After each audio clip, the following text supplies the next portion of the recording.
Assalamualaikum warahmatullahi wabarakatuh. Selamat pagi dan salam sejahtera untuk kita semua.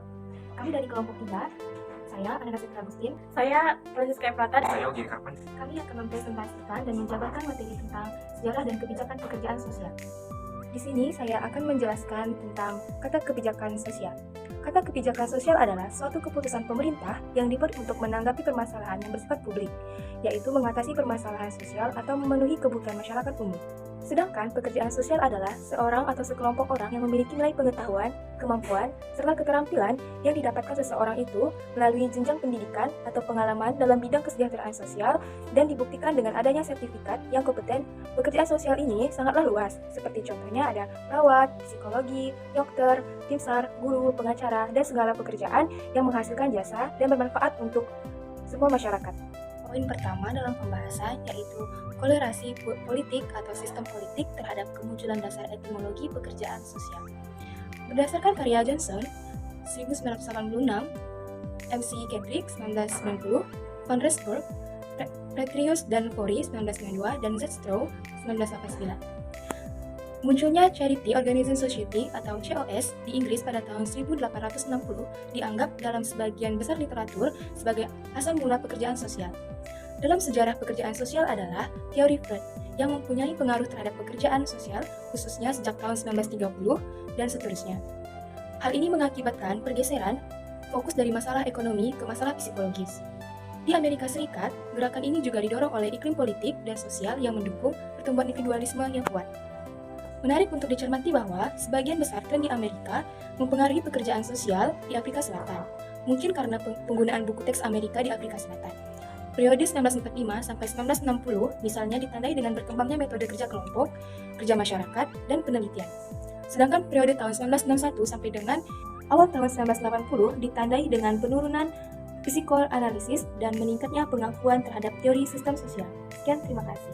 Poin kedua yaitu revolusi dan reformasi tokoh dalam upaya membangun pilar-pilar pekerjaan sosial.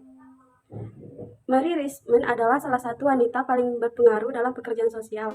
Melalui bukunya Diagoni Sosial, yang merupakan tonggak sejarah pekerjaan sosial, intervensi disusun menjadi prosedur yang berorientasi pada proses. Dia mengunjungi rumah orang-orang yang kurang beruntung dan berusaha membantu mereka, meningkatkan kondisi hidup mereka. Pada tahun 1900, ia menjadi sekretaris jenderal Philadelphia Society of Aging Good Case. Mary memegang posisi ini selama 9 tahun.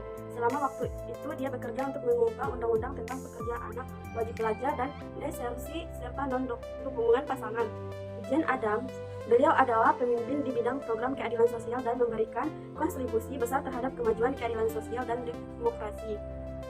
Berbeda dengan Mary Richmond, dia menentang menjadikan pekerjaan sosial sebagai sebuah profesi. Selanjutnya, pada poin ketiga, yaitu kebijakan di Afrika Selatan, sebab akibat, dampak, dan implikasi dari masalah pekerjaan sosial. Banyak pekerja sosial di Afrika Selatan melihat strategi ini sebagai sesuatu yang tidak tepat mempengaruhi praktiknya. Oleh karena itu, undang-undang tersebut tidak selalu ditangani 100%. Alasan dibalik kecenderungan ini adalah cara pemerintah di masa lalu menjalankan strateginya. Banyak pekerja sosial yang bahkan tidak mempunyai hak tersebut karena mereka tidak memiliki kebijakan yang inklusif untuk terlibat dengan strategi yang mempengaruhi panggilan pekerjaan sosial. Mungkin menjadi suatu keharusan setiap pekerja yang ramah.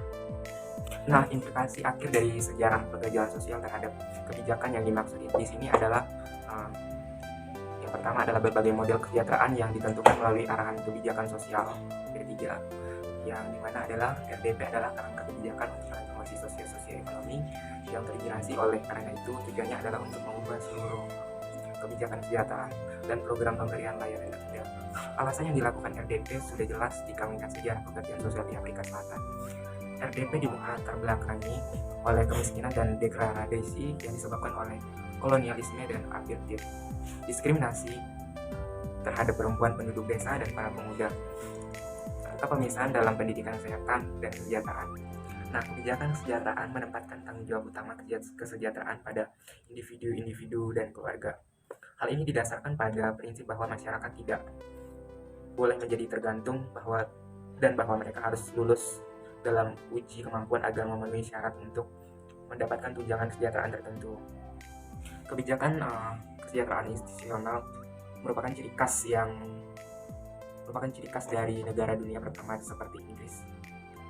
Prinsip yang dianut adalah masyarakat bertanggung jawab atas kesejahteraan warganya dan semua orang mempunyai hak atas kesejahteraannya. Nah, kebijakan kesejahteraan yang berorientasi pada pembangunan penting dalam masyarakat dengan tingkat kemiskinan yang tinggi. Kesejahteraan dianggap sebagai hak dasar yang didekati secara holistik. Salah satu tujuan utama dari kebijakan ini yang pertama adalah menghilangkan kesenjangan dan misalnya melalui program sesuai daya. Baik, sekian dari presentasi dan penjabaran materi kami tentang sejarah dan kebijakan pekerjaan sosial. Kurang lebihnya kami mohon maaf. Wabillahi taufiq wal hidayah. Wassalamualaikum warahmatullahi wabarakatuh. Selamat siang semuanya. Bye-bye.